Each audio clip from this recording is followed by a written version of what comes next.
चलिए, good evening. अगर बता दीजिए कि ऑडियो वीडियो क्लियर है सबसे पहले। ऑडियो वीडियो क्लियर है भाई। चलिए, कैसे हैं आप सभी लोग। इंजीनियरिंग हब पर मैं सानू कुमार चंदन आप सभी का स्वागत करता हूं। हम लोग स्ट्रेंथ ऑफ मटेरियल को समाप्त कर चुके हैं, उसका क्वेश्चन प्रैक्टिस चल रहा है। आज है अपना लेक्चर नंबर 9। ठीक है, तो सबसे पहले लेक्चर नंबर 9 आज है अपना। तो लेक्चर 9 आज है। हम लोग लेक्चर 9 में आज भी क्वेश्चंस करेंगे। ठीक है, तो बिना समय बर्बाद किए हुए क्वेश्चंस की तरफ चलते हैं। चलिए, तो कल हम लोग 70 तक कर चुके थे, आज हम लोग 71 नंबर क्वेश्चन करेंगे। चलिए, आपके स्क्रीन पर है क्वेश्चन नंबर 71। एक बार पढ़ लेते हैं। देखिए क्वेश्चन क्या बोल रहा है कि 40 सेंटीमीटर लंबाई और 10 सेंटीमीटर व्यास वाले एक तांबे के सिलेंडर पे 20,000 किलो भार प्रायोजित करने से इसकी लंबाई 0.8 सेंटीमीटर बढ़ जाती है और व्यास 0.005 सेंटीमीटर घट जाती है, तो तांबे का पॉइजंस रेशियो क्या होगा। तो यहाँ पे पॉइजंस रेशियो पूछा जा रहा है कि पॉइजंस रेशियो क्या होगा। तो मुझे पॉइजंस रेशियो का फॉर्मूला पता है, क्या होता है, change in diameter by original diameter, या आप बेसिक से लिखें तो क्या होता है, ये होता है lateral strain by longitudinal strain, ये होता है। और लेटरल स्ट्रेन को माइनस साइन हटा देंगे, सॉल्व करते समय माइनस को हम लोग नहीं लेके चलेंगे, है ना। तो लेटरल स्ट्रेन होता है change in diameter by original diameter, और लॉन्गिट्यूडिनल को लिखेंगे change in length by original length, है ना।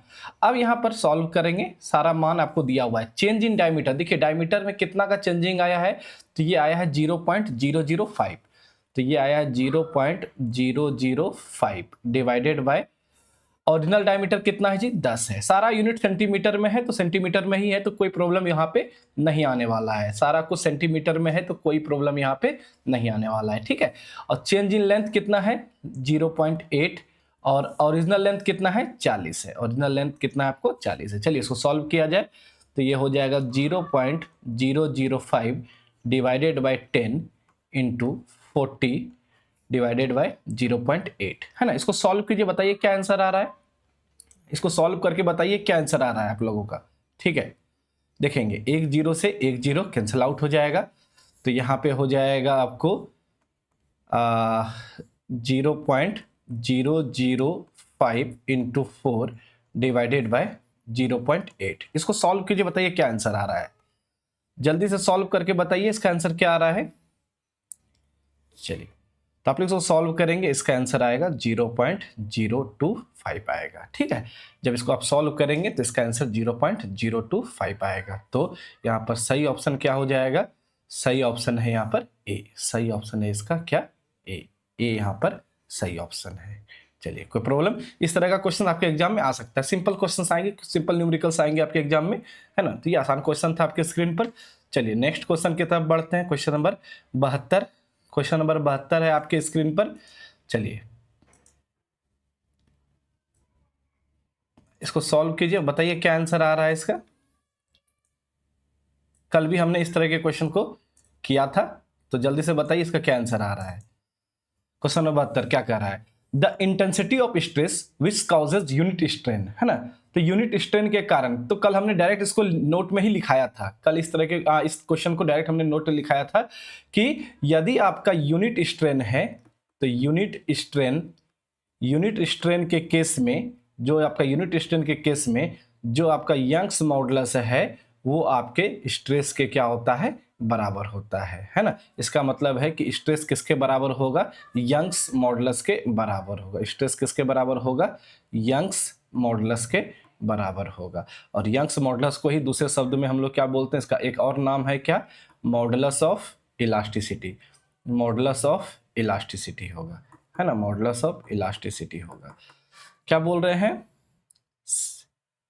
ए नहीं होगा भाई, नहीं होगा। द इंटेंसिटी ऑफ स्ट्रेस, कल हमने डायरेक्टली बताया था कि देखेंगे स्ट्रेस बराबर क्या होता है, यंग्स मॉडुलस इनटू स्ट्रेन, है ना। यदि स्ट्रेन का मान 1 हो जाए, मतलब यूनिट हो जाए, तो स्ट्रेस बराबर क्या हो जाएगा, यंग्स मॉडुलस हो जाएगा, कल हमने बताया था इसको, है ना। तो यहाँ पे सही आंसर इसका क्या हो जाएगा, ए हो जाएगा। सही आंसर, सॉरी डी हो जाएगा। सही आंसर यहाँ पे क्या हो जाएगा आपको, डी हो जाएगा, है ना। हाँ पूरनचंद सही है ना। सही आंसर यहाँ पे आपका क्या हो जाएगा, तो वो डी हो जाएगा। कोई दिक्कत इसमें? चलिए नेक्स्ट क्वेश्चन की तरफ बढ़ते हैं। क्वेश्चन नंबर 72 हो गया। क्वेश्चन नंबर 73 की तरफ चलते हैं। आपके स्क्रीन पर है क्वेश्चन नंबर 73, है ना। तो एक बार क्वेश्चन नंबर 73 को पढ़िए और बताइए क्या आंसर आ रहा है इसका।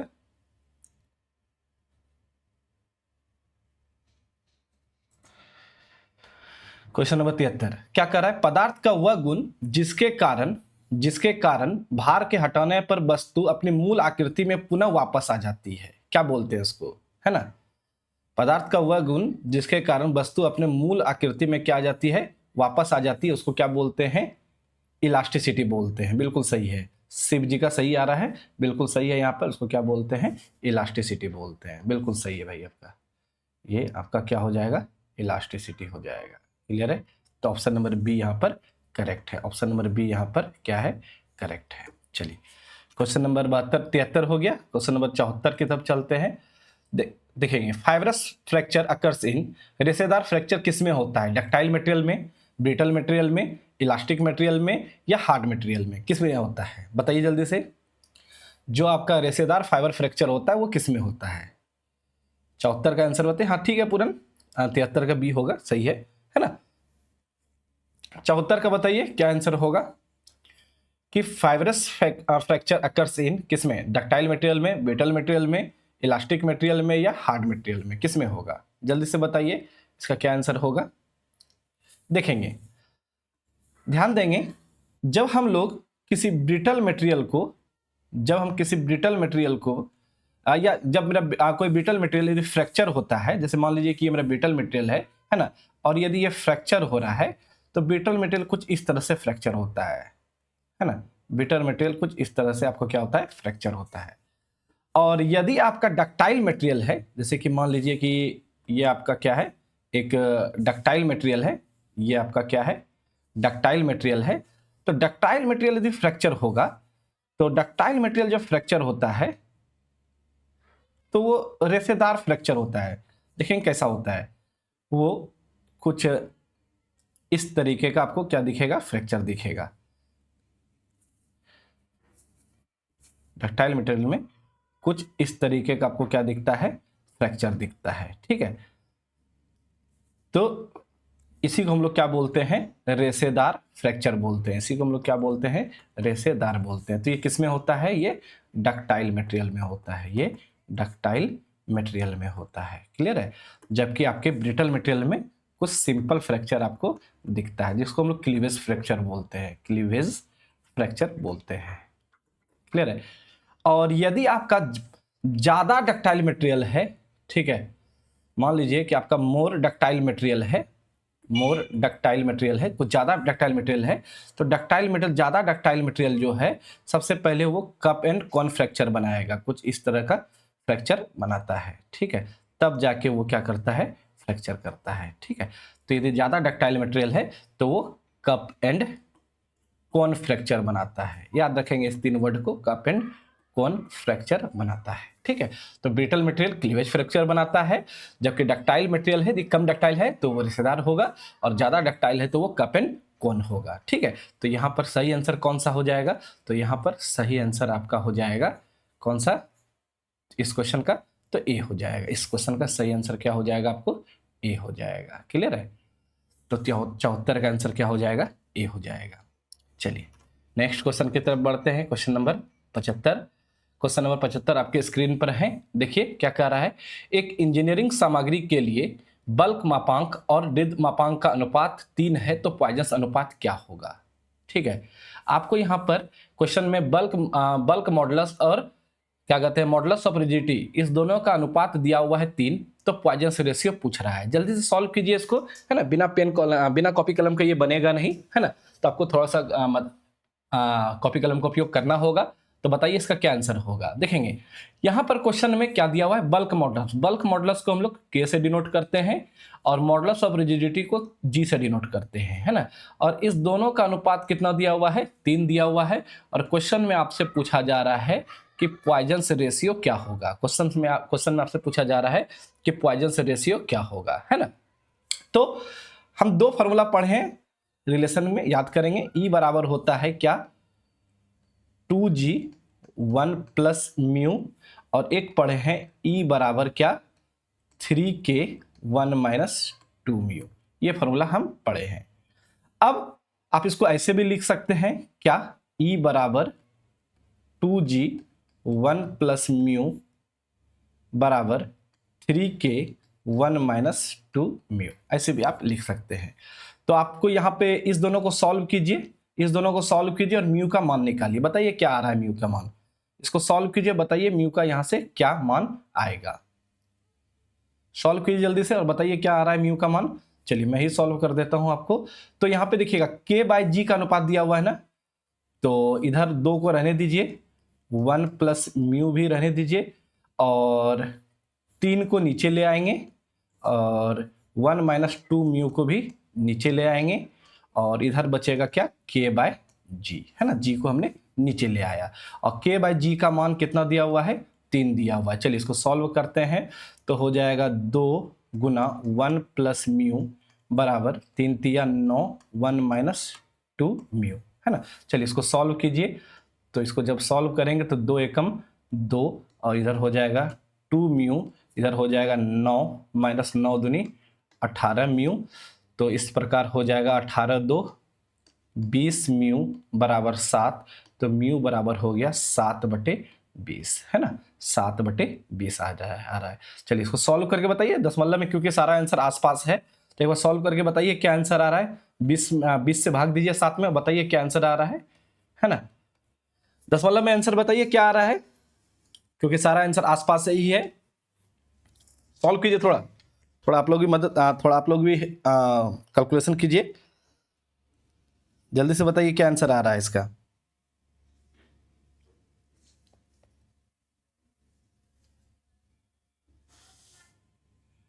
ई बराबर 9 kg, वहां से नहीं आएगा ना, ई का मान नहीं दिया हुआ है खान साहब, ई का मान नहीं दिया हुआ है, वहां से कैसे आंसर आ जाएगा। 0.35 आ रहा है, मेरा आ रहा है 0.35, है ना। तो ये हो जाएगा म्यू बराबर क्या, 0.35। इस प्रकार ऑप्शन नंबर डी यहाँ पर क्या है, सही है। आप जो वो फॉर्मूला बता रहे हैं खान साहब, वहां से नहीं आएगा, क्योंकि वहां पे उस फॉर्मूले में जो है ई दिया हुआ है, तो ई यहाँ पे थोड़ी ना दिया हुआ है आपको, तो यहां से आपको ई का मान नहीं आएगा। क्लियर है, ई का मान आपको दिया हुआ नहीं, तो म्यू का मान वहां से आएगा नहीं। चलिए नेक्स्ट क्वेश्चन की तरफ बढ़ते हैं। आपके स्क्रीन पर है क्वेश्चन नंबर 76। चलिए क्या दिया हुआ है 76, पढ़ते हैं।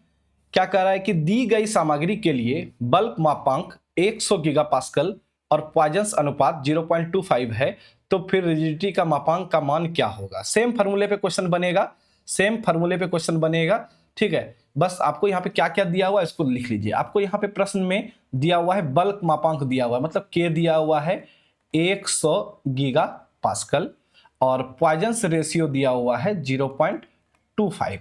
तो आपसे पूछ रहा है कि जी का मान बताइए क्या होगा, जी का मान बताइए क्या होगा, मॉडुलस ऑफ रिजिडिटी क्या होगा। इसको सॉल्व कीजिए, थोड़ा सा आप लोग कैलकुलेशन कीजिए, है ना, थोड़ा सा आप लोग भी कैलकुलेशन कीजिए, बताइए इसका आंसर क्या आएगा, जी का मान क्या आएगा, जल्दी से बताइए।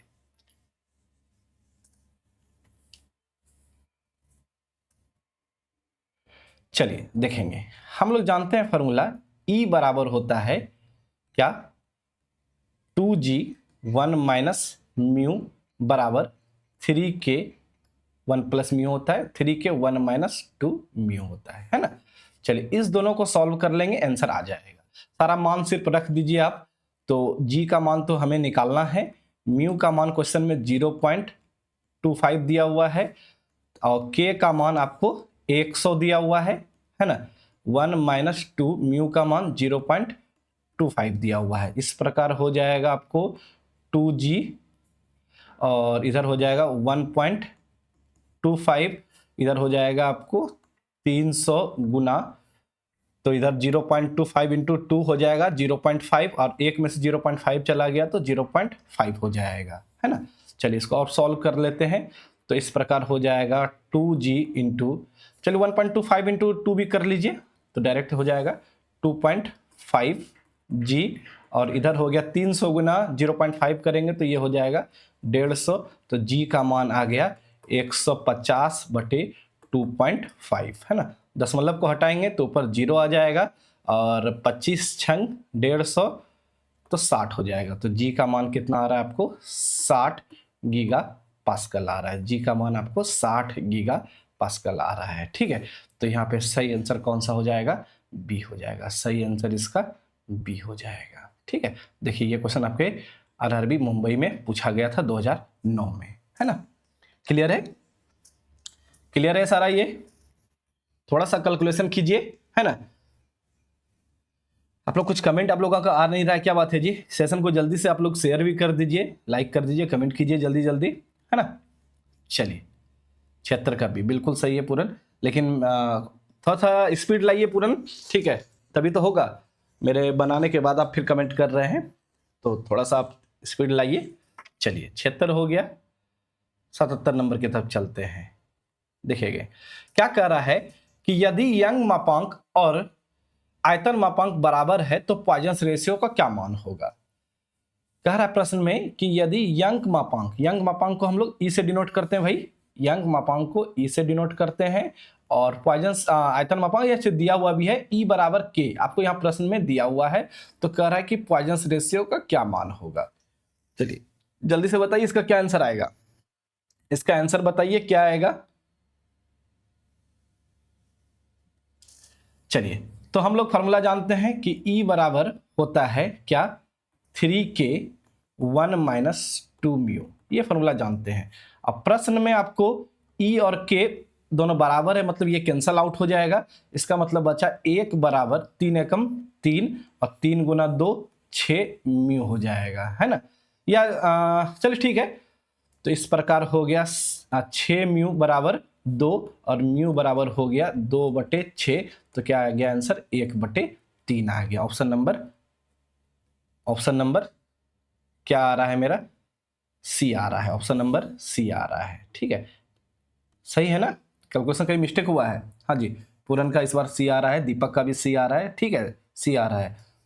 ये शिव शुक्ला किसका डी कमेंट किए हैं भाई, डी नहीं आएगा, सी आएगा, ठीक है। क्लियर है सबको, ये क्वेश्चन क्लियर है, जल्दी से बताइए। चलिए 77 हो गया। अब नेक्स्ट क्वेश्चन की तरफ बढ़ते हैं, क्वेश्चन नंबर 78। ये तो आसान क्वेश्चन है। ये क्वेश्चन ऐसा क्वेश्चन है, आप यदि गलत कर देंगे तो समझिए कि आप रैंक में काफी पीछे चले जाएंगे। क्या बात बोल रहा है यहाँ पे कि यंग्स मॉडुलस जो है निम्न में किस अनुपात में किस अनुपात में परिभाषित किया है ना। यंग्स मॉडुलस को किस अनुपात में परिभाषित करते हैं, जल्दी से, ये तो आसान क्वेश्चन है, बताइए जल्दी से क्या होता है। तो आपको पता है,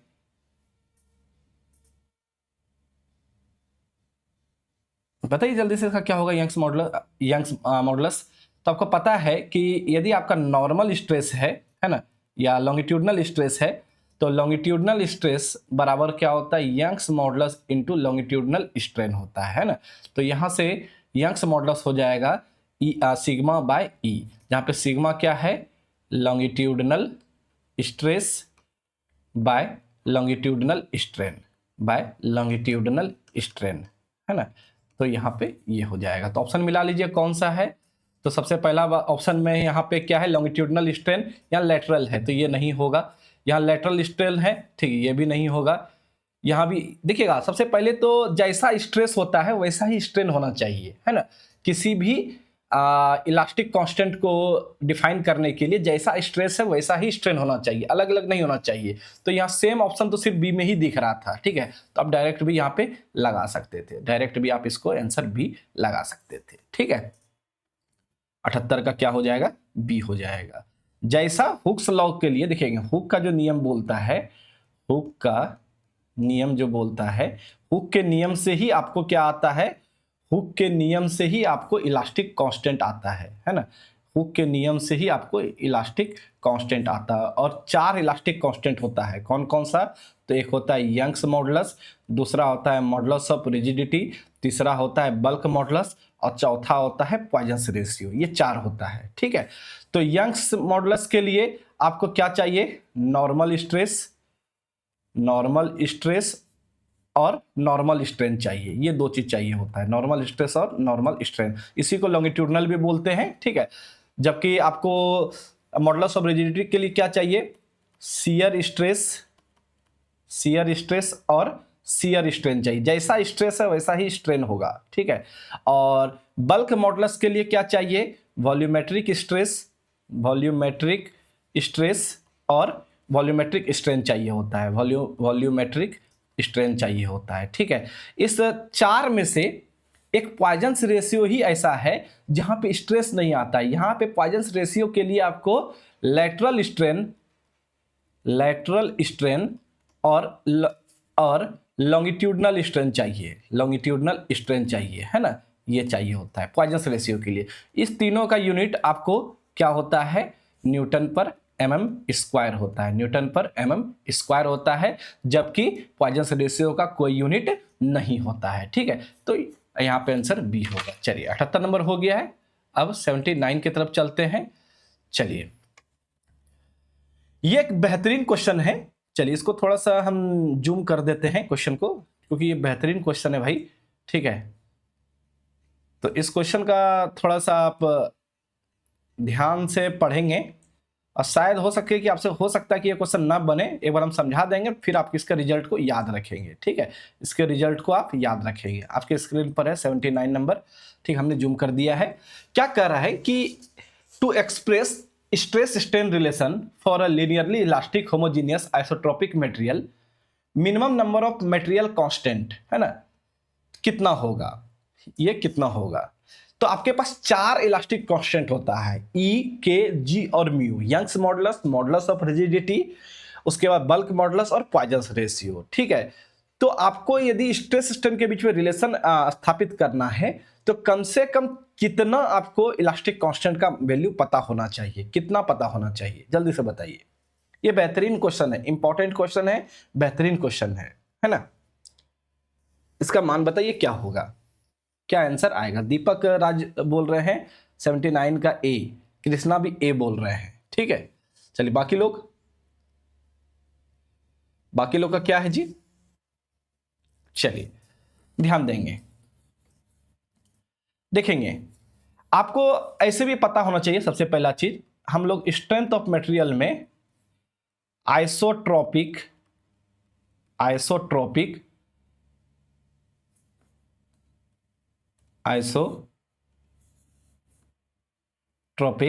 और होमोजीनियस मटेरियल की ही बात करते हैं, है ना। ये होमोजीनियस स्ट्रेंथ ऑफ मटेरियल का ये बेसिक कंडीशन होता है, हम लोग इसी की बात करते हैं, पढ़ते सब कुछ है लेकिन सारा चीज मेरा आइसोट्रोपिक और होमोजीनियस ही होता है। और हम लोग एक रिलेशन पढ़े हैं, E बराबर क्या, तो 2G 1 प्लस म्यू, और दूसरा पढ़े हैं E बराबर क्या, 3K 1 माइनस 2 म्यू। ये हमने रिलेशन पढ़ा है। अब ध्यान दीजिएगा, ये समीकरण 1 है और ये समीकरण 2 है। इस समीकरण 1 और समीकरण 2 में यहां पर 4 अननोन है। कौन कौन सा अननोन है जिसका मान हमको पता नहीं है, वो है E, G, K और म्यू, ये 4 अननोन है, इसी को इलास्टिक कांस्टेंट हम लोग कहते हैं। अब इस 4 में से मान लेते हैं, सपोज कीजिए थोड़ी देर के लिए मान लेते हैं, सपोज कीजिए कि हमें G और म्यू का मान पता है, मान लीजिए कि G और म्यू का मान पता है। इसका मतलब है कि जब हमें G, ये रहा G, है ना, एक सेकेंड कलर चेंज कर लेते हैं, ये रहा आपका G और ये रहा आपका म्यू। G और म्यू का यदि मान पता है, इसका मतलब हमें E का भी मान पता है ना। इसका मतलब है कि G और म्यू का मान जैसे पता हो गया, इसका मतलब है कि हमें E का भी मान क्या है, पता है, E का भी मान पता चल गया, है ना। और जैसे ही E का मान हम यहां रख देंगे तो यहां E भी पता है, म्यू भी पता है, इसका मतलब हम K भी निकाल सकते हैं, है ना। इस तरह हम कह सकते हैं कि 4 इलास्टिक कांस्टेंट में से कोई भी 2 इलास्टिक कांस्टेंट यदि आपको पता हो, कोई भी 2, है ना, तो आप चारों का मान आप निकाल सकते हैं, ठीक है। तो यहां पे मिनिमम नंबर ऑफ रिक्वायरमेंट जो है वो कितना हो जाएगा, 2 हो जाएगा। मिनिमम नंबर ऑफ रिक्वायरमेंट यहां पे कितना हो जाएगा, 2 हो जाएगा। क्लियर है? तो ये क्वेश्चन क्लियर है सबको? बताइए जल्दी से एक बार, क्या ये क्वेश्चन क्लियर है? आप लोग तो ऐसा सब बैठ जाते हैं बिना कमेंट किए, अच्छा नहीं लगता जी, कमेंट करते रहिए। क्या ये क्लियर है, समझ में आ रहा है, बताइए जल्दी से। तो कोई भी आपको दो इलास्टिक कांस्टेंट पता है तो अन्य दो इलास्टिक कांस्टेंट भी हम लोग निकाल सकते हैं। चलिए क्वेश्चन नंबर 79 हो गया। अब 80 नंबर आपके स्क्रीन पर है। ये तो बिल्कुल आसान क्वेश्चन है, सिर्फ देखने में लंबा चौड़ा सा है ना। 2012 में पूछा गया है, 2012 में आपका ये क्वेश्चन पूछा गया था। जल्दी से बताइए इसका क्या आंसर होगा। ठीक है, देखेंगे बस आपको। देखिए यहाँ पे क्या पूछा है जी, स्ट्रेस पूछा है। कैसा स्ट्रेस है छोड़िए, है ना, शियर स्ट्रेस है क्या है नहीं है, हाँ छोड़िए, सिर्फ स्ट्रेस पूछा है। तो स्ट्रेस बराबर आपको फॉर्मूला क्या होता है, force upon area, force upon area. और फोर्स कितना है जी, देखिए क्वेश्चन में 60 किलो न्यूटन फोर्स है आपको, 60 किलो न्यूटन। और एरिया दिया हुआ है कितना, 30 mm², है ना, ये एरिया दिया हुआ है। कैंसल आउट कीजिए तो हो जाएगा 2 किलो न्यूटन पर mm² हो जाएगा। ठीक है, तो ये हो जाएगा आपको स्ट्रेस का मान। ऑप्शन मिला लीजिए कौन से ऑप्शन में है, तो ऑप्शन नंबर ए यहाँ पर सही है ना। ठीक है, बिल्कुल सही है, ऑप्शन नंबर ए यहाँ पर सही है। पूरन का कमेंट आ चुका था, दीपक का भी आ चुका है, कृष्णा का भी आ चुका है। ठीक है, तो यहाँ पे आंसर क्या हो जाएगा, ए हो जाएगा। चलिए 80 हो गया। क्वेश्चन नंबर 81 की तरफ बढ़ते हैं। क्वेश्चन नंबर 81, चलिए इसको थोड़ा सा हम जूम कर देते हैं आपके लिए। ठीक है, इस क्वेश्चन को जूम कर देते हैं क्वेश्चन नंबर 81 के लिए। ठीक है, और यहाँ पे थोड़ा सा ऑप्शन में गड़बड़ है, उसको 1 2 3 4 नहीं पढ़ेंगे। जो 4 ऑप्शन देख रहे हैं उसको 1 2 3 4 आप नहीं पढ़ेंगे, वो एक्चुअली ABCD दिया हुआ है। ठीक है, तो ABCD के अनुसार इसको आप लोग क्वेश्चन को पढ़ेंगे, है ना। ये जो क्वेश्चन आपको यहाँ पे 81 नंबर पे दिख रहा है ऑप्शन में, यहाँ देखिए 1 2 3 4 लिखा हुआ है, एक्चुअली ये ABCD है ना। उसी तरह ये हो जाएगा BACD, ये हो जाएगा ABDC, और ये हो जाएगा आपको BADC। बताइए इसका क्या आंसर आएगा, है ना। एक्चुअली टाइपिंग मिस्टेक है यहाँ पे। तो कह रहा है कि इसका सही क्रम चुनिए, सही क्रम कौन सा होगा। तो प्रोपोर्शनल लिमिट है ऑप्शन में, इलास्टिक लिमिट है, सी में यील्ड पॉइंट है, और डी में फ्रैक्चर पॉइंट है ना। तो इस क्वेश्चन को सॉल्व करने के लिए आपको जो है स्ट्रेस स्ट्रेन डायग्राम का पता होना जरूरी है। जब तक आप स्ट्रेस स्ट्रेन डायग्राम नहीं जानेंगे तो आप इस क्वेश्चन को सॉल्व नहीं कर पाएंगे। चलिए एक बार हम आपको स्ट्रेस स्ट्रेन डायग्राम एक बार बता देते हैं। स्ट्रेस स्ट्रेन डायग्राम एक बार हम आपको बता देते हैं, देखिए क्या होगा। बिना स्ट्रेस स्ट्रेन डायग्राम का आप ये इस क्वेश्चन को सॉल्व नहीं कर पाएंगे। ठीक है, देखेंगे तो आपके y एक्सिस पर स्ट्रेस आता है, और x एक्सिस पर आपका स्ट्रेन आता है। यहां पे आपका क्या आएगा, स्ट्रेन आएगा। यहां पे आपका स्ट्रेस है, यहां पे आपका स्ट्रेन है। उसके बाद पहले तो कांस्टेंट ग्राफ जाएगा जहां पे आपको हुक्स लॉ वैलिड होता है। उसके बाद कुछ इस तरह से फिर कांस्टेंट हो जाता है यहाँ पर, फिर मैक्सिमम स्ट्रेस आता है, फिर यहाँ जाके मटेरियल क्या करता है, फेल करता है ना। इस जगह इस पॉइंट को हम लोग ए बोलते हैं, यहाँ पर बी है, ये आपका सी है, इसको ई बोलते हैं, इसको एफ कह रहे थे, है ना। जो हमने डायग्राम का उपयोग किया था वहां पे ध्यान दीजिएगा। यहाँ पे हमने डी कहा था, यहाँ पे हमने जी कहा था। ए जो है वो मेरा प्रोपोर्शनल लिमिट है। ए मेरा प्रोपोर्शनल लिमिट कहलाता है, जहां तक आपका हुक्स लॉ वैलिड होता है। जो आपका बी है वो आपका इलास्टिक लिमिट है, बी आपका इलास्टिक लिमिट है। सी जो है आपका अपर यील्ड पॉइंट कहलाता है, अपर यील्ड पॉइंट कहलाता है।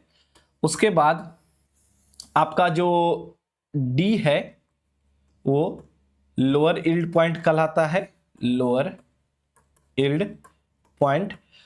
ई जो है अल्टीमेट पॉइंट कहलाता है, जहां पे आपको मैक्सिमम स्ट्रेस होता है, अल्टीमेट पॉइंट।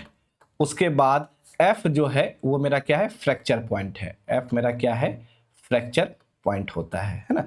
आपको नोट्स प्रोवाइड करा दिया गया है, तो नोट्स में बिल्कुल स्ट्रेस स्ट्रेन डायग्राम को और डिटेल में हमने बताया है। ठीक है, नोट्स को भी एक बार देख लेंगे। तो ध्यान दीजिएगा, तो सबसे पहले देखिए यहाँ पे क्या आया है, सबसे पहला है ए पॉइंट मतलब प्रोपोर्शनल लिमिट है ना, उसके बाद इलास्टिक लिमिट है, उसके बाद सी पे देखिए मेरा यील्ड पॉइंट है, उसके बाद जाके फ्रैक्चर पॉइंट है। बाकी ऑप्शन में देखिए क्या है उससे मतलब नहीं, यहाँ पे कौन कौन सा पॉइंट है उससे मतलब नहीं है, तो आप यहाँ पे चेक कीजिए कि सबसे पहले देखिए ऑप्शन में क्या दिया हुआ है, प्रोपोर्शनल लिमिट, तो जो ये मेरा क्या है प्रोपोर्शनल लिमिट है पॉइंट ए। इलास्टिक लिमिट क्या है, बी है, जो यहाँ पे है ये मेरा क्या है इलास्टिक लिमिट है पॉइंट बी। उसके बाद फिर यील्ड पॉइंट है, फिर फ्रैक्चर पॉइंट है। इसका मतलब है कि ए बी जो है सी और एफ, ये मेरा पॉइंट है ए बी सी और एफ, और ऑप्शन में एफ के बदले यहाँ पे क्या दिया हुआ है डी नंबर ऑप्शन है, तो यहाँ पे ऑप्शन नंबर ए जो है वो करेक्ट होगा भाई, ऑप्शन नंबर ए यहाँ पर क्या होगा आपको करेक्ट होगा। ठीक है, तो ऑप्शन नंबर ए यहाँ पर आपको क्या है करेक्ट है, A B C D. Dalveer B कह रहे हैं, कैसे दलवीर बी कैसे होगा, पहले प्रोपोर्शनल लिमिट आएगा तब इलास्टिक लिमिट आएगा भाई, पहले प्रोपोर्शनल लिमिट आएगा तब इलास्टिक लिमिट आएगा, क्लियर है, तो यहां पर ए नंबर सही है। चलिए 81 हो गया।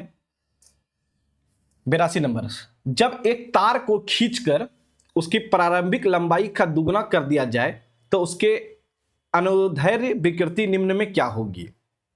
When a wire is stretched to double its original length, the longitudinal strain produced in it, option है 0.5, फिर है 1, फिर है 1.5 और फिर है 2, है ना। हमको यहाँ पे स्ट्रेन पूछ रहा है, लॉन्गिट्यूडनल स्ट्रेन पूछ रहा है, क्या होगा, है ना।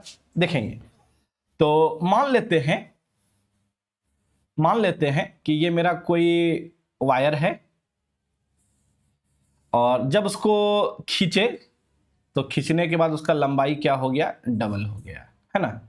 मान लेते हैं कि एक वायर है जिसका ओरिजिनल लंबाई L था, बाद में ये क्या हो गया 2L हो गया, लंबाई क्या हो गया डबल हो गया, तो चेंज इन लेंथ कितना होगा जी, कितना चेंज हुआ, तो 2L माइनस L, यही चेंज हुआ जो कि L के बराबर है।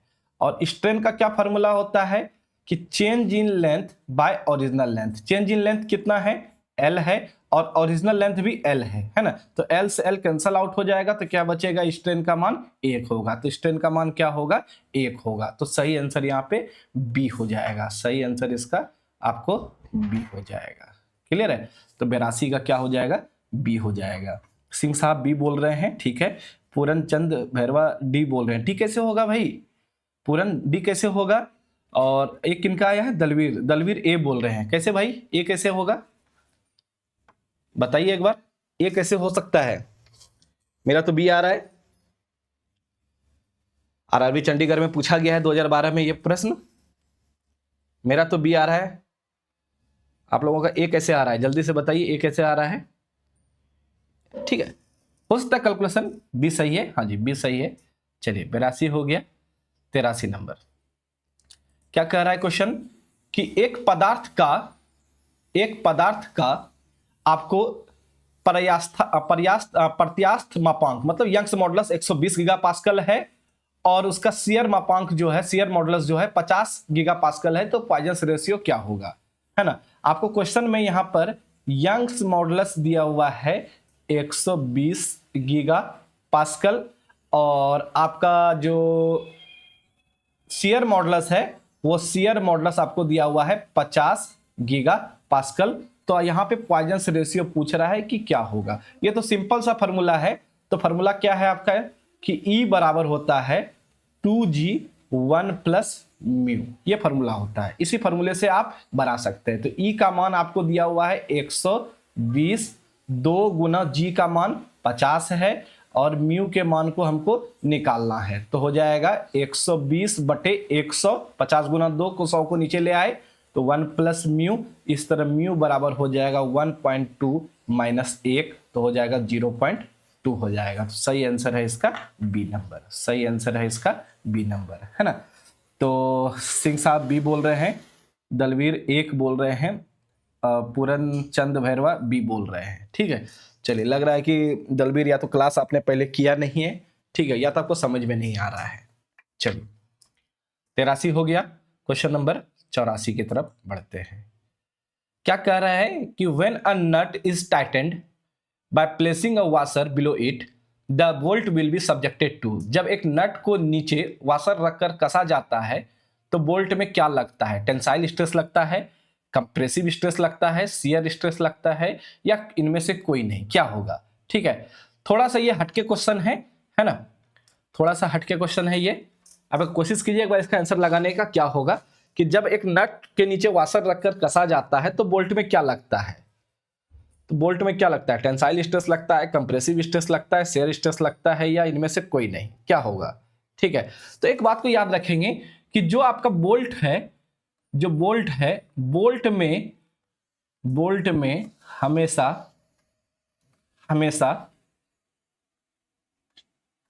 टेंसाइल स्ट्रेस लगता है। बोल्ट में हमेशा टेंसाइल स्ट्रेस डेवलप होता है।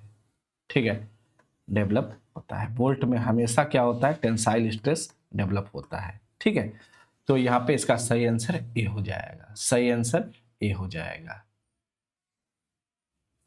है ना? सही आंसर ए हो जाएगा।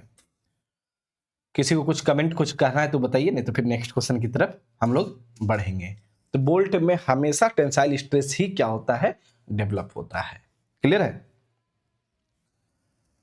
किसी का कुछ कमेंट है तो बताइए, नहीं तो हम लोग आगे बढ़ेंगे। चलिए, 84 हो गया है, तो क्वेश्चन नंबर 85 की तरफ हम लोग बढ़ते हैं। क्वेश्चन नंबर 85 की तरफ बढ़ते हैं। इंतजार कर रहे हैं, किसी का कुछ कमेंट है तो ठीक है, नहीं तो हम लोग आगे बढ़ेंगे। चलिए, लग तो नहीं रहा है कि कमेंट है।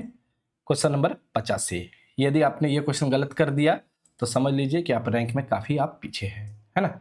आप रैंक में काफी पीछे हो जाएंगे, तो 85 नंबर आपसे गलत होना नहीं चाहिए। बताइए इसका क्या आंसर होगा?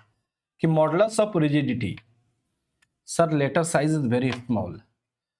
ठीक, तो बड़ा कर देते हैं भाई, इसमें कोई बड़ी बात नहीं है। लीजिए ना, इसको बड़ा कर देते हैं। 85 नंबर एक्चुअली क्या है कि लास्ट मिनट में मैनेजमेंट ने बताया कि बैकग्राउंड को वाइट रखना है। ठीक है, हमने ब्लैक बैकग्राउंड में पहले ही इसको बड़ा करके रखा था, है ना? लास्ट मिनट में मैनेजमेंट ने बोला कि आपको वाइट बैकग्राउंड पे लेना है क्लास, तो इसीलिए फिर सेट हो नहीं पाया। चलिए, बड़ा कर दिए, कोई बात नहीं है। बताइए मॉडुलस ऑफ रिजिडिटी, तो हुक्स लॉ के अनुसार क्या होता है कि जो शियर स्ट्रेस होता है, शियर स्ट्रेस बराबर होता है क्या? Modulus of rigidity, modulus of rigidity into shear strain, shear strain, Hooke's law से। तो आप यहां से मॉडुलस ऑफ रिजिडिटी को यदि निकालेंगे तो मॉडुलस ऑफ रिजिडिटी बराबर क्या हो जाएगा? शियर स्ट्रेस बाय क्या? Shear strain. ऑप्शन में देखिए कहां पे है, तो shear stress by shear strain option number C है। तो ऑप्शन नंबर सी यहां पर करेक्ट है। ऑप्शन नंबर सी यहां पर करेक्ट है। क्लियर है? चलिए नेक्स्ट क्वेश्चन की तरफ बढ़ते हैं। क्वेश्चन नंबर 86 है। चलिए, ऐसा क्वेश्चन में आप हो सकता है कि आप गलती कर दें, ऐसा चांस है कि आप हड़बड़ में इस क्वेश्चन को आप गड़बड़ कर सकते हैं तेजी से बनाने के चक्कर में। बाकी क्वेश्चन में कोई भी दम नहीं है। आप इस क्वेश्चन को एक बार लगाएं, अब बताइए कि इसका क्या आंसर आएगा। 76 का क्या आंसर आएगा? क्या कह रहा है कि यंग्स मॉडुलस को यदि हम y से डिनोट किया गया है तो यंग्स मॉडुलस को क्या लिखा जा सकता है? ठीक है, 4 ऑप्शन है। बल गुना क्षेत्रफल बटे विकृति, बल गुना विकृति बटे क्षेत्रफल, बल बटे विकृति गुना क्षेत्रफल, या बल गुना विकृति गुना क्षेत्रफल। कौन सा होगा? ठीक है, थोड़ा सा ध्यान से इसको करने का कोशिश करेंगे। हो सकता है कि ये क्वेश्चन आपसे गलती आप कर दें। ठीक है, ऐसा चांस है। चलिए, तो एक्चुअली आपको पता है, आप जानते हैं कि जो मेरा यंग्स मॉडुलस है ई से डिनोट करते हैं, ये होता है सिग्मा बटे स्ट्रेन। यही होता है सिग्मा बटे स्ट्रेन। तो यहां पर ई बराबर सिग्मा को हम लोग लिख सकते हैं क्या? फोर्स बाय एरिया, फोर्स बटे एरिया, यही स्ट्रेस होता है। और नीचे क्या हो जाएगा? स्ट्रेन हो जाएगा। तो ई बराबर हो जाएगा क्या? पी बटे ए गुना ई, पी बटे ए गुना एप्सिलॉन, है ना? ई नहीं होगा, एप्सिलॉन होगा। तो यहां पर क्वेश्चन में ई को y से डिनोट किया गया है, पी को फोर्स बोला गया है, ए को क्षेत्रफल बोला गया है, और एप्सिलॉन को विकृति बोला गया है, तो ऑप्शन मिला लीजिए कौन सा होगा। तो बल बटे क्षेत्रफल गुना विकृति, कौन सा है ऑप्शन? ऑप्शन नंबर सी है। सबका सही आया है, ठीक है। सिंह साहब का सही आया है, पूरन का सही आया है, ट्रेवल्स विथ एपी, ठीक है, नाम भी आप लोग गजब रखे हैं जी, ठीक है, ये सब आपका सही आया है, ठीक है। तो यहाँ पर ऑप्शन नंबर सी यहाँ पे क्या है? करेक्ट है। ऑप्शन नंबर सी यहाँ पे क्या हो जाएगा? करेक्ट हो जाएगा, ठीक है। दलवीर का भी सही आया है। चलिए 86 हो गया। अब बढ़ते हैं क्वेश्चन नंबर 87 की तरफ। क्वेश्चन नंबर 87 है आपके स्क्रीन पर, पढ़िए और बताइए इसका क्या आंसर आएगा, ठीक है। ये थोड़ा सा कैलकुलेशन वाला क्वेश्चन है, तो आप सॉल्व कीजिए और बताइए इसका क्या आंसर आएगा। 87 का क्या कह रहा है कि एक 100 केजी का लैंप एक तांबे की केबल से जिसका व्यास 4 mm के सहारे लटका हुआ है, तो वहन किया गया प्रतिबल क्या होगा, ठीक है। इसका हमको स्ट्रेस बताना है, ठीक है। लंबा चौड़ा स्टेटमेंट है, तो आपको पता है कि स्ट्रेस बराबर फॉर्मूला होता है क्या? बल बटे क्षेत्रफल, ये फॉर्मूला आप जानते हैं। लेकिन यहाँ बल नहीं दिया हुआ है, यहाँ मास दिया हुआ 100 केजी है ना। तो आपको पता है कि मास को यदि बल में बदलना है ना, फोर्स में बदलना है, तो m इंटू जी करेंगे, m इंटू जी करेंगे। तो बल के लिए हम लोग क्या करेंगे? 100 गुना 9.81 करेंगे, ठीक है। 100 गुना 9.81, और क्षेत्रफल कितना दिया हुआ है आपको? 4 mm है ना। सॉरी डायमीटर क्या दिया हुआ है? 4 mm। तो क्षेत्रफल निकालना है, तो क्षेत्रफल क्या हो जाएगा? π/4 d² हो जाएगा। और d का मान हम लोग क्या ले लेंगे? तो d का मान हम लोग 4 ले लेंगे, ठीक है, 4 का होल स्क्वायर ले लेंगे, है ना। तो ऊपर यूनिट हो जाएगा न्यूटन और नीचे हो जाएगा mm²। इसको सॉल्व कीजिए, बताइए क्या आंसर आ रहा है, ठीक है। जब आप इसको सॉल्व करेंगे भाई, तो इसका आंसर जो है 78.01 के आसपास आएगा, ठीक है, 78.01 के आसपास आएगा। तो लगभग हम इसको 78 बोल सकते हैं, ठीक है। तो इसका सही आंसर हो जाएगा बी हो जाएगा। इसका सही आंसर क्या हो जाएगा? आपको बी हो जाएगा, ठीक है। 78 के आसपास आएगा, ठीक है, एग्जैक्ट नहीं पता, ठीक है, 78 के आसपास आएगा। आप एक बार देख लीजिएगा क्या आपका आंसर आ रहा है, ठीक है। लेकिन मेरा आंसर 78 के आसपास आया था, ठीक है, तो इसका आंसर बी हो जाएगा। चलिए 87 क्लियर है। क्वेश्चन नंबर 88 की तरफ बढ़ते हैं। ये सिंपल क्वेश्चन है। अभी मॉडुलस ऑफ रिजिडिटी, तो मॉडुलस ऑफ रिजिडिटी क्या होता है? Shear stress by shear strain, है ना। तो ऑप्शन नंबर यहाँ पे क्या हो जाएगा? डी हो जाएगा। ऑप्शन नंबर यहाँ पे डी हो जाएगा। Shear stress by shear strain, option number D हो जाएगा। इसी को हम लोग मॉडुलस ऑफ रिजिडिटी बोलते हैं। जी का ये मान है ना, डी हो जाएगा। Lateral stress by lateral strain, ये किसी चीज को डिफाइन नहीं करता है। Volumetric stress by volumetric strain, ये बल्क मॉडुलस को डिफाइन करता है। Longitudinal stress by longitudinal strain, ये यंग्स मॉडुलस को बताता है। ये lateral stress by lateral strain, ये किसी चीज को नहीं बताता है, क्योंकि नहीं लेटरल स्ट्रेस है ना, ठीक है, नहीं जी, ये लेटरल स्ट्रेन को बताएगा। लेटरल स्ट्रेस नहीं, ये कोई भी आपका इलास्टिक कांस्टेंट को नहीं बताता है, ठीक है, ये कोई भी इलास्टिक कांस्टेंट को नहीं बताता है, ठीक है। तो ये यहाँ पे सही आंसर डी है। 88 का क्या है? डी है, बिल्कुल सही है सिंह साहब। सभी क्वेश्चन के पीडीएफ में अपलोड करवा देना, ठीक है। अपलोड हो चुका है भाई, आपका सोम का पूरा लेक्चर ऐप पे अपलोड हो चुका है, ठीक है। चलिए, ये क्वेश्चन कल भी हमने पढ़ा था। क्या चीज? तो टफनेस जो है किस चीज का इंडिकेट करता है? तो टफनेस जो है वो इंपैक्ट को इंडिकेट करता है, ठीक है। तो इसका आंसर ए हो जाएगा। ये किसको इंडिकेट करता है? तो इंपैक्ट को करता है। टफनेस जो है वो इंपैक्ट को इंडिकेट करता है। तो 89 का ए हो जाएगा, है ना। चलिए 90 नंबर आपके स्क्रीन पर देखिए क्या है। ये बेहतरीन क्वेश्चन है। चलिए इसको थोड़ा सा पहले जूम कर देते हैं आपके लिए। हो सकता है कि आप इस क्वेश्चन पे गलती कर दें, है ना। तो जब हम बोल रहे हैं कि ये बेहतरीन क्वेश्चन है, तो आपको थोड़ा सा समय देना है। हड़बड़ में इसका आंसर आपको देने की जरूरत नहीं है, तेजी में आंसर यहाँ पे देने की जरूरत नहीं है। सोच समझ के आंसर देंगे, ठीक है। 90 नंबर का। अब बताइए इसका क्या आंसर आएगा।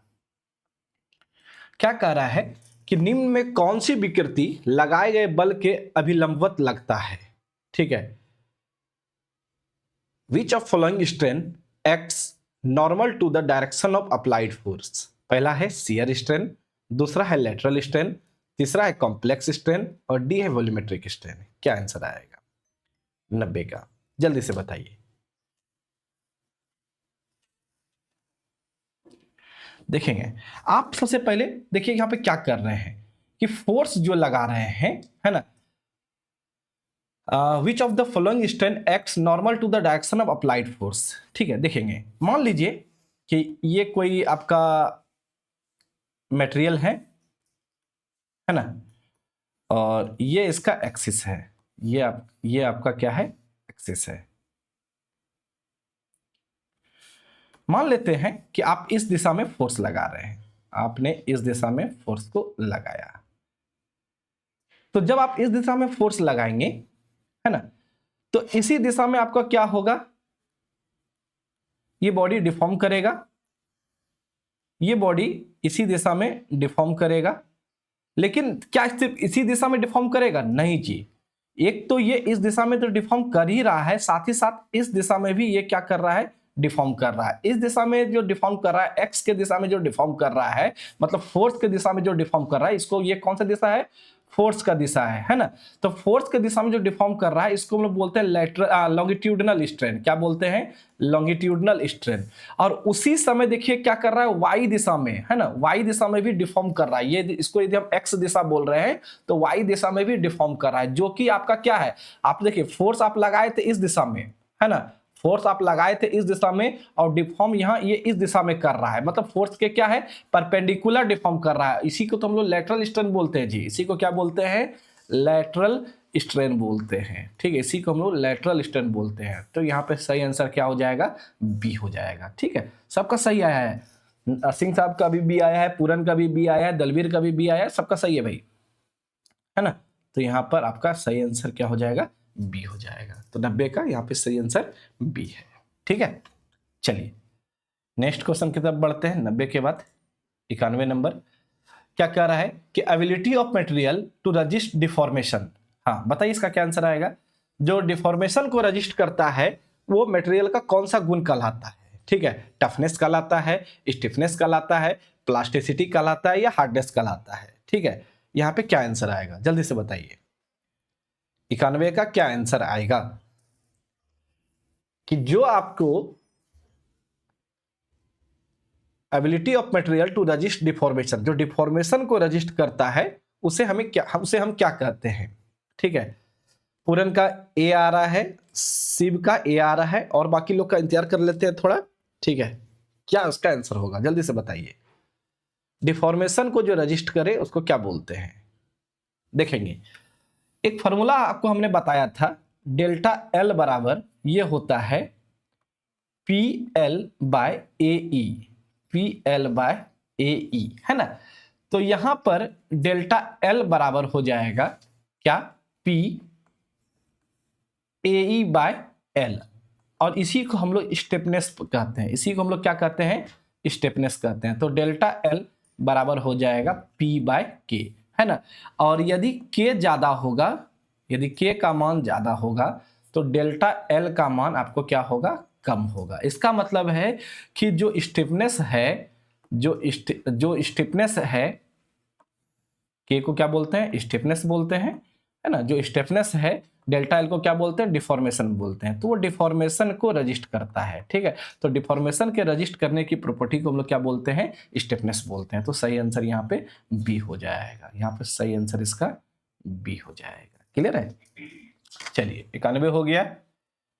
ये क्वेश्चन आपके जो क्वेश्चन प्रैक्टिस सेशन के पहले नंबर क्वेश्चन पे भी यही था, जो पहला नंबर का क्वेश्चन है वो भी आपका यही था। आप वीडियो को पलटाए, आप वीडियो को देखेंगे जरा बैक करके या समय मिले तो, ठीक है, तो आप देखेंगे ये क्वेश्चन पहले भी हो चुका है। ठीक है, तो 91 का क्या हो जाएगा, बी हो जाएगा। चलिए 92 नंबर क्या कह रहा है कि अल्टीमेट टेंसाइल स्ट्रेंथ क्या है, परम तनन सामर्थ्य क्या है ना।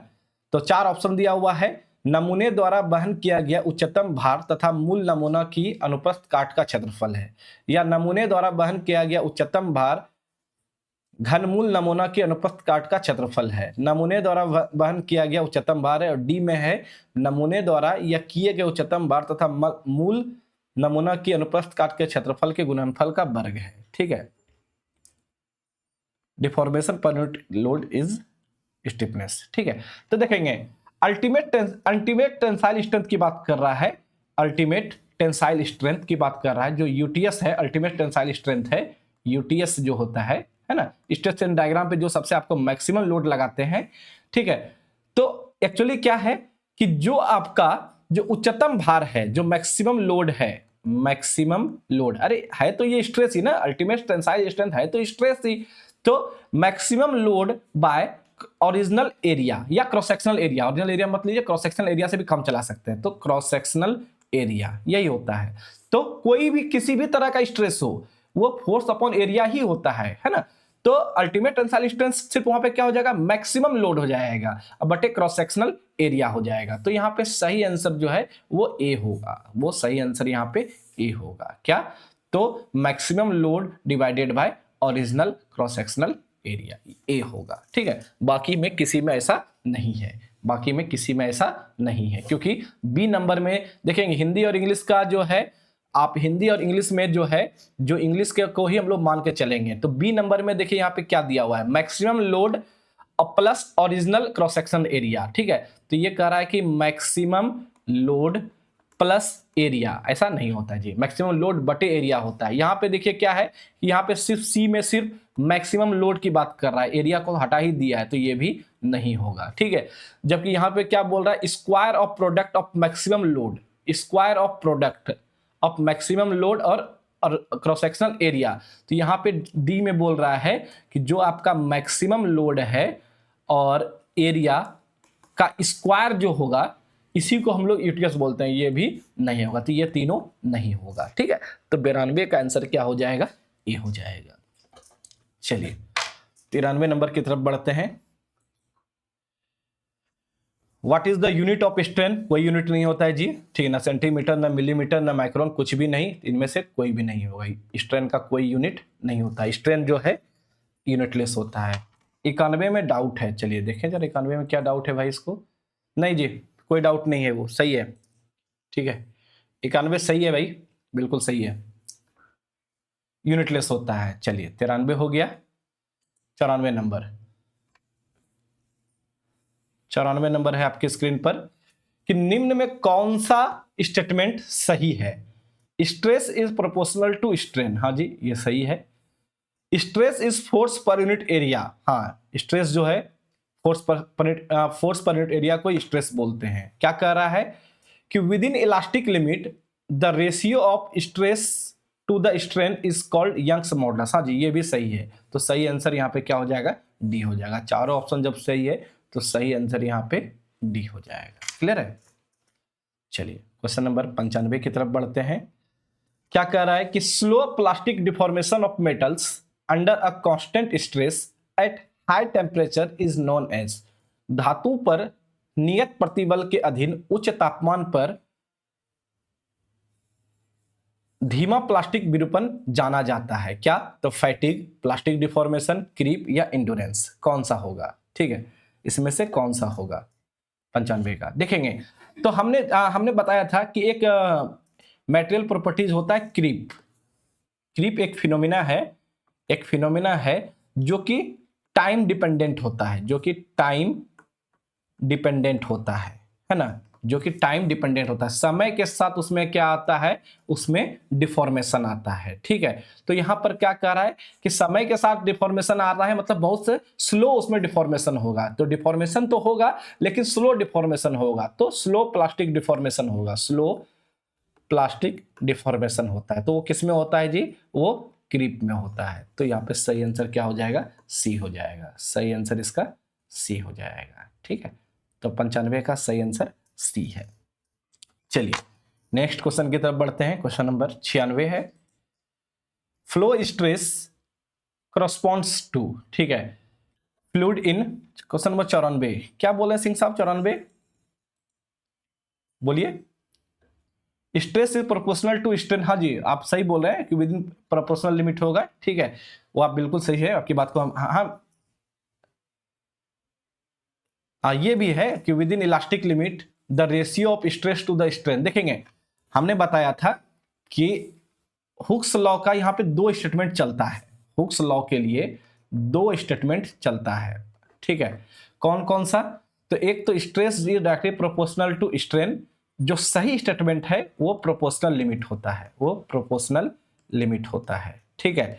लेकिन कई जगह पे आपको stress is directly proportional to elastic limit भी होता है, ठीक। और ऐसे भी देखिए यहाँ पे विद इन लिखा हुआ है, विद इन लिखा हुआ है, ठीक है, मतलब विद इन का मतलब है इलास्टिक लिमिट के नीचे, इलास्टिक लिमिट के नीचे और इलास्टिक लिमिट के नीचे ही आपको क्या आता है? प्रोपोर्शनल लिमिट आता है। तो ये सही स्टेटमेंट है, बिल्कुल सही है, कोई दिक्कत इसमें नहीं है, ठीक है, कोई दिक्कत इसमें नहीं है। यदि इलास्टिक लिमिट सिर्फ दिया रहता तो दिक्कत था, लेकिन विद इन इलास्टिक लिमिट है, इसका मतलब है कि इलास्टिक लिमिट के नीचे की बात कर रहे हैं, तो वो स्टेटमेंट सही है, मान्य है, ठीक है, कोई दिक्कत उसमें नहीं है। चलिए हम लोग 96 नंबर पे थे। फ्लो स्ट्रेस जो है, प्रवाह प्रतिबल निम्न में सुसंगत होता है किसके लिए? फ्लूइड के लिए, ब्रेकिंग पॉइंट के लिए, प्लास्टिक डिफॉर्मेशन के लिए या रैप्चर स्ट्रेस के लिए, ठीक है। फ्लो स्ट्रेस देखेंगे, जो स्ट्रेस लाइन होता है, हमने स्ट्रेस कंसंट्रेशन में हम बता रहे थे उस दिन, ठीक है, कि ये कोई मटेरियल है ना, याद कीजिएगा। तो जो स्ट्रेस है वो यूनिफॉर्मली किसी मटेरियल में क्या होता है? वो डिस्ट्रीब्यूट होता है ना। स्ट्रेस जो है यूनिफॉर्मली किसी मटेरियल में क्या होता है? डिस्ट्रीब्यूट होता है। यदि इसमें कोई भी एब्रप्ट चेंजिंग नहीं आया हो, एब्रप्ट चेंजिंग यदि नहीं आया है, तो यूनिफॉर्मली वो क्या होता है? आपको डिस्ट्रीब्यूट होता है। इसी को हम लोग क्या बोलते हैं? फ्लो लाइन बोलते हैं। क्या बोलते हैं? फ्लो लाइन बोलते हैं, ठीक है। तो ये किसके लिए होता है? तो प्लास्टिक डिफॉर्मेशन के लिए होता है। ये यहाँ पे सही आंसर क्या होगा? सी होगा, प्लास्टिक डिफॉर्मेशन ऑफ सॉलिड। सही आंसर यहाँ पे सी होगा, ठीक है, सबका सही आया है। चलिए 97 नंबर पे, the above stress strain diagram is for. ये स्ट्रेस स्ट्रेन डायग्राम जो आपको यहाँ पे दिखाया गया है वो किसका दिखाया गया है? डक्टाइल मटेरियल का है, ब्रिटल मटेरियल का है, सॉफ्ट मटेरियल का है, या इनमें से कोई नहीं? या तो इनमें से कोई नहीं, किसका है? 97 नंबर किसका ये स्ट्रेस स्ट्रेन डायग्राम है, बताइए।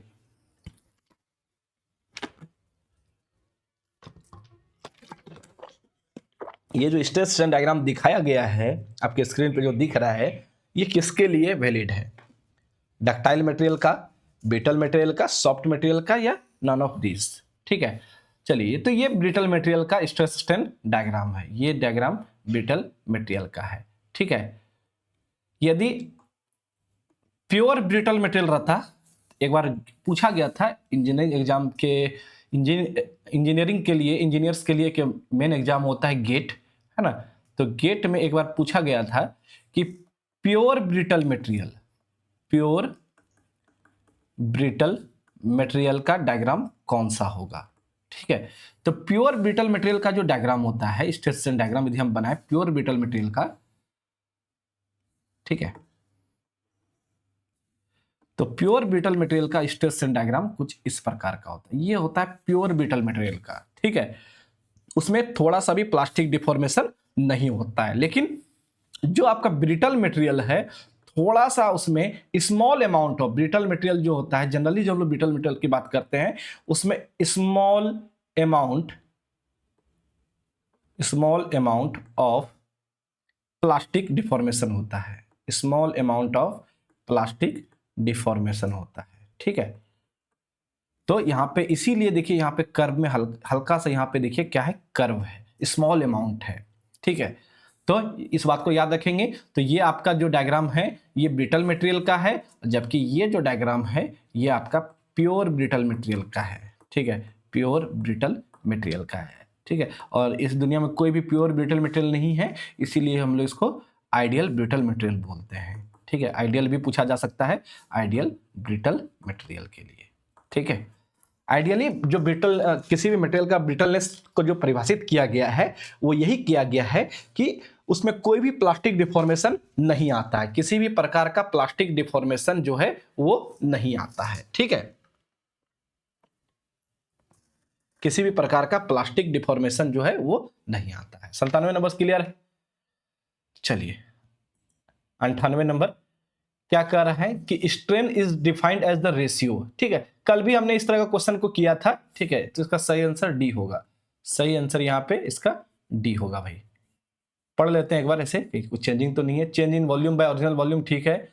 Change in length to the original length, इसको भी स्ट्रेन बोलेंगे, ठीक है। Change in lateral dimension to original lateral dimension, हाँ ये भी सही है, तो यहाँ पे डी होगा।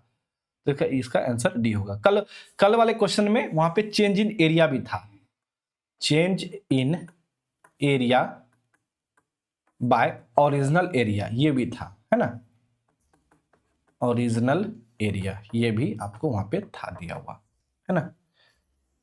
डक्टाइल मटेरियल का स्ट्रेस स्ट्रेन डायग्राम जो है वो नॉर्मली डक्टाइल मटेरियल का ये स्ट्रेट लाइन है भाई, ठीक है। नॉर्मली डक्टाइल मटेरियल का इस तरह से होता है। माइल्ड स्टील की यदि बात करें तो माइल्ड स्टील का कुछ इस तरह का होता है, ठीक है, कुछ इस तरह का होता है। ये आपको डक्टाइल मटेरियल में है।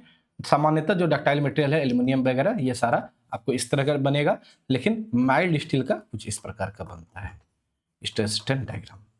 चलिए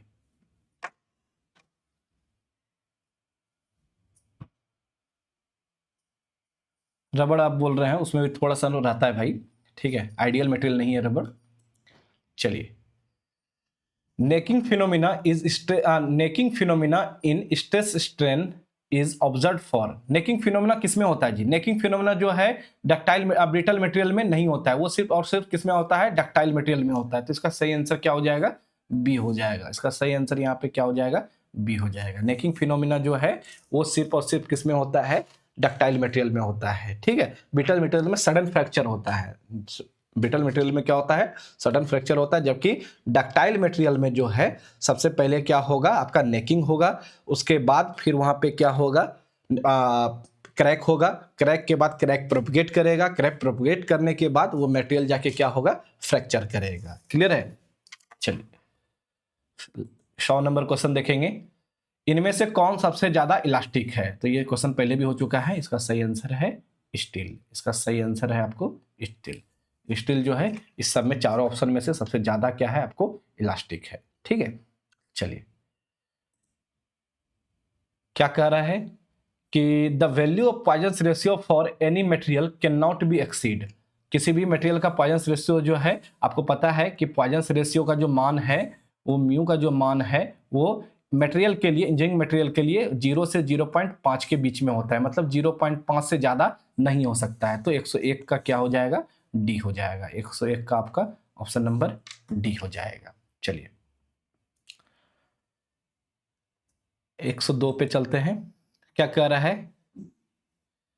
ability of a material to exhibit the considerable elastic recovery on the release of load is known as, है ना।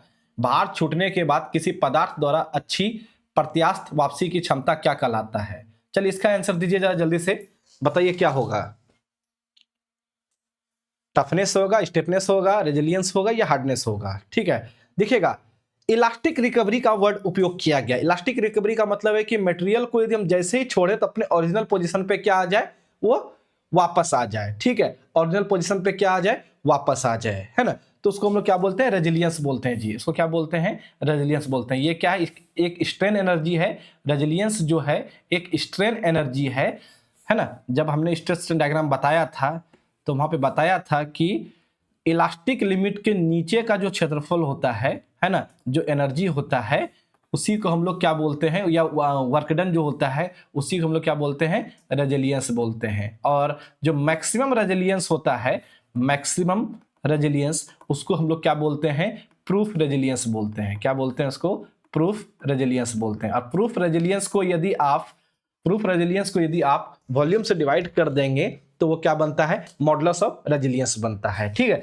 देखेंगे आप नोट्स को एक बार ध्यान से पढ़ेंगे, सारा नोट्स को आप रिवीजन करते रहेंगे सोम का, है ना। वहां पे हमने बताया था कि load versus P versus delta L, P versus delta L पे जितना भी एनर्जी का ग्राफ है, चाहे वो स्ट्रेन एनर्जी हो, चाहे वो आपका रेजिलियंस हो, चाहे वो टफनेस हो, चाहे वो प्रूफ रेजिलियंस हो, ये वो P versus delta P versus deformation के ग्राफ पे बनता है, लोड वर्सेस डिफॉर्मेशन के ग्राफ पे बनता है।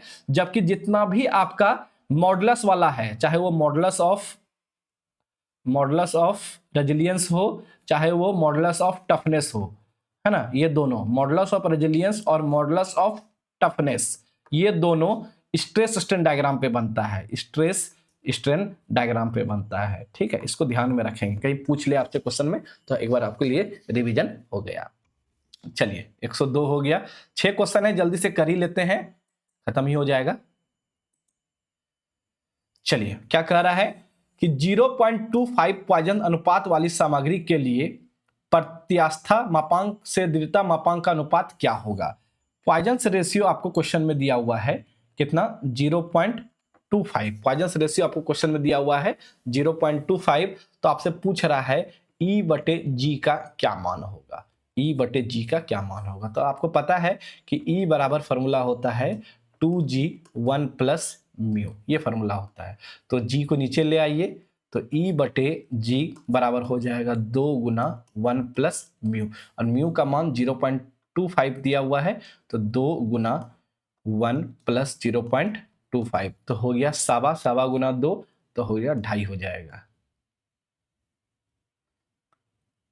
कुछ गड़बड़ है क्या? क्या पूछा है जी, प्रत्यास्था मापांक से the modulus of rigidity to the modulus of elasticity. English में कुछ अलग पूछा है, हिंदी में कुछ अलग पूछा है क्या? हिंदी में पूछा है मॉडुलस ऑफ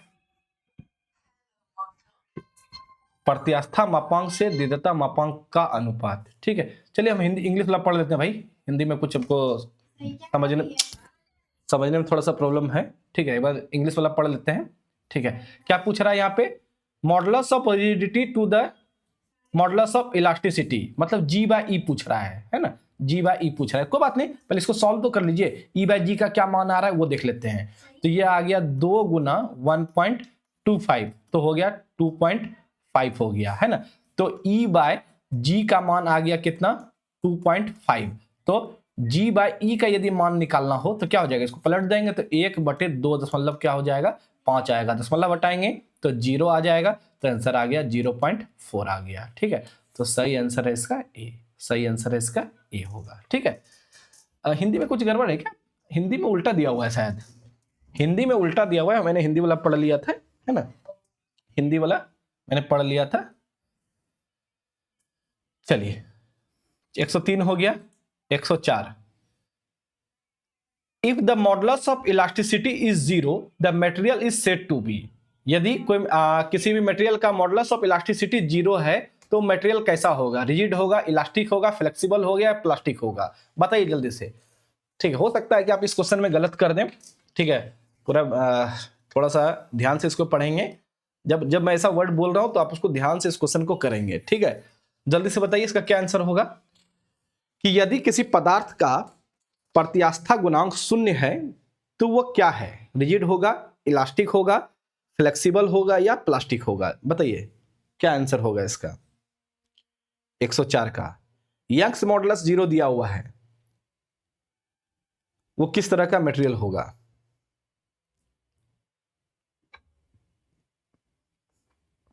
जल्दी से बताइए।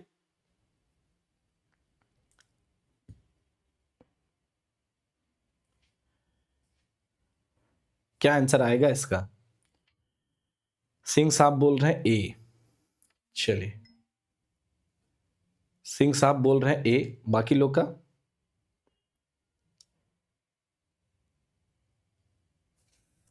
चलिए देखते हैं, देखते हैं क्या आंसर आएगा इसका। 104 का डी प्लास्टिक बोल रहे हैं। ठीक है, देख लेते हैं, देख लेते हैं, देखिएगा स्ट्रेस बराबर होता है यंग्स मॉडुलस इनटू स्ट्रेन। ठीक है, इस तरह यंग्स मॉडुलस बराबर हो जाएगा स्ट्रेस बाय स्ट्रेन, यही होगा।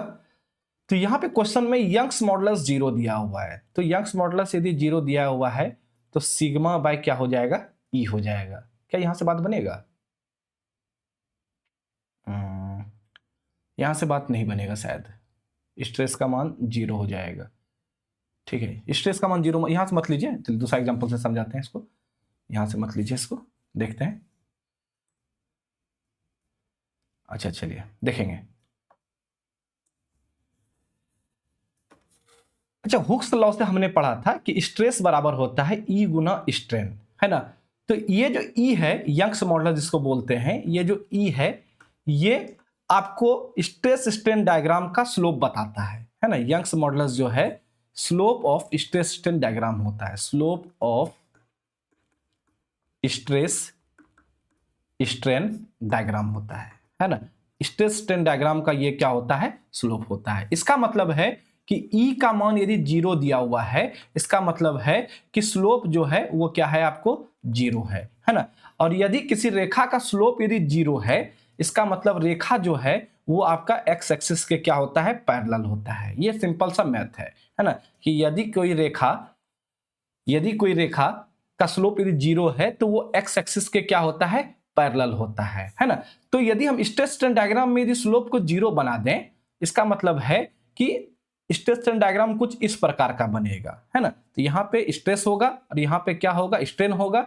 और यह जो दिखा रहा है ये यंग्स मॉडुलस को दिखा रहा है जिसका मान 0 है ना।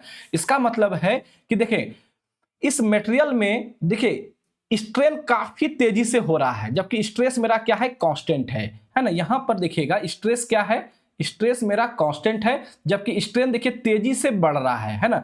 तो स्ट्रेस कांस्टेंट है और स्ट्रेन तेजी से हो रहा है, ये तभी होता है जब ये प्योर प्लास्टिक मटेरियल होता है, जब ये प्योर प्लास्टिक होता है। ठीक है, प्योर प्लास्टिक मटेरियल में आपको स्ट्रेस जो है वो कांस्टेंट रहता है और स्ट्रेन जो है वो आपका तेजी से क्या होता है, बढ़ता है ना। Stress strain diagram mild steel के केस में भी ऐसा होता है, माइल्ड स्टील के केस में भी एक बार ये ऐसा देखने को मिलता है। देखेंगे ये यहाँ पे स्ट्रेस स्ट्रेन डायग्राम था, उसके बाद यहाँ पे कुछ इस तरह का होता है, फिर यहाँ से मैक्सिमम लोड, उसके बाद यहाँ आके फ्रैक्चर करता है। तो इस क्षेत्र में यह जो क्षेत्र आप देख रहे हैं, यहाँ पे भी देखिए स्लोप देखिए 0 है, यहाँ पर भी स्लोप क्या है, आपको 0 है। तो इस जगह भी आपको क्या होता है, मटेरियल जो है माइल्ड स्टील जो है, ये माइल्ड स्टील का ग्राफ है, तो माइल्ड स्टील जो है इस क्षेत्र में भी आपको क्या है, परफेक्टली प्लास्टिक है, परफेक्टली प्लास्टिक है ना। उस छोटे से रीजन के लिए यहाँ पे भी क्या है, परफेक्टली प्लास्टिक है, क्योंकि ग्राफ जो है वो स्ट्रेट लाइन है। ठीक है, तो यहाँ पे सही जवाब हो जाएगा क्या, प्लास्टिक हो जाएगा। लेकिन यह प्लास्टिक वर्ड बिल्कुल सही नहीं है, लेकिन फिर भी ऑप्शन लगाना है तो लगा लीजिए। यहाँ पे सही आंसर होगा परफेक्टली प्लास्टिक होना चाहिए, परफेक्टली प्लास्टिक होना चाहिए। ठीक है, सही आंसर यहाँ पे परफेक्टली प्लास्टिक है। ठीक है, चलिए फिर भी नहीं है परफेक्टली प्लास्टिक तो हम प्लास्टिक को लगा लेंगे। क्लियर है, तो 104 हो गया, 105, 3 क्वेश्चन और है, जल्दी से कर लीजिए।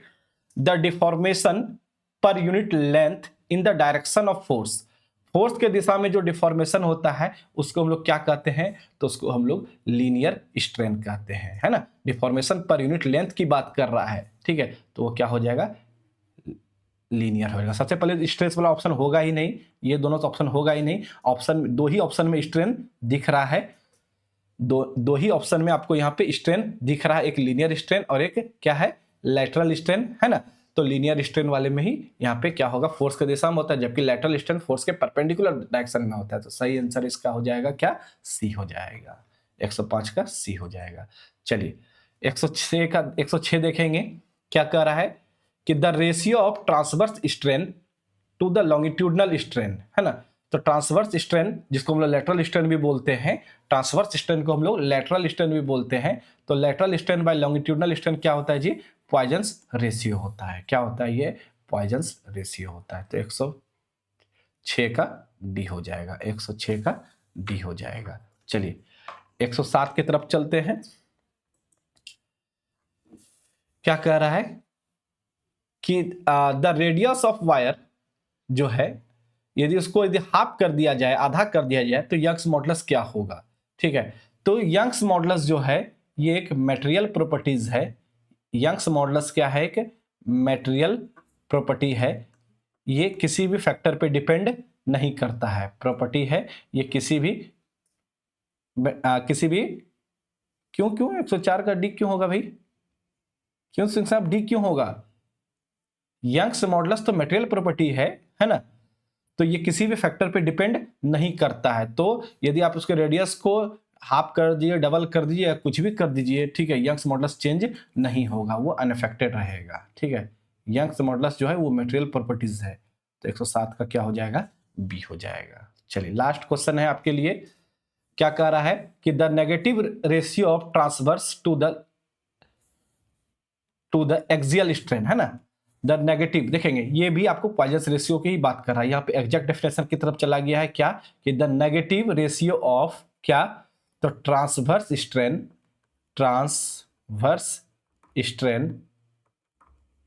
टू द लॉन्गिट्यूडनल स्ट्रेन, या क्या बोला, एक्सियल स्ट्रेन, फिर नाम सिर्फ बदला हुआ है सेम चीज। एक्सियल स्ट्रेन को ही हम लोग क्या बोलते हैं, लॉन्गिट्यूडनल स्ट्रेन बोलते हैं, और ट्रांसवर्स स्ट्रेन को ही हम लोग क्या बोलते हैं, लैटरल स्ट्रेन बोलते हैं। इसी का जो अनुपात है उसी को हम लोग क्या बोलते हैं, पॉइजन्स रेशियो बोलते हैं। ठीक है, तो आपका सोम का हमारे तरफ से हमने टोटल देखेंगे, सोम में हमने टोटल 108 प्रश्न किए हैं। ठीक है, यदि जरूरत होगा तो और क्वेश्चंस करेंगे, ऐसे जरूरत ऐसे होगा नहीं। ठीक है, फिर भी यदि जरूरत होगा तो और क्वेश्चंस करेंगे। ठीक है, टोटल 108 क्वेश्चंस हमने सोम में किए हैं। तो इस तरह आपका सोम का जो प्रैक्टिस सेशन जो हमने सीट दिया था, उस सीट का सारा क्वेश्चन यहाँ पे आपका कंप्लीट हो गया। ठीक है, वो सीट का सारा क्वेश्चन आपका यहाँ पे क्या हो गया, कंप्लीट हो गया। तो बस इतना ही सोम में, यदि जरूरत होगा तो और क्वेश्चंस कराएंगे, बाकी हम लोग यहीं पे क्लास को रोकते हैं। चलिए।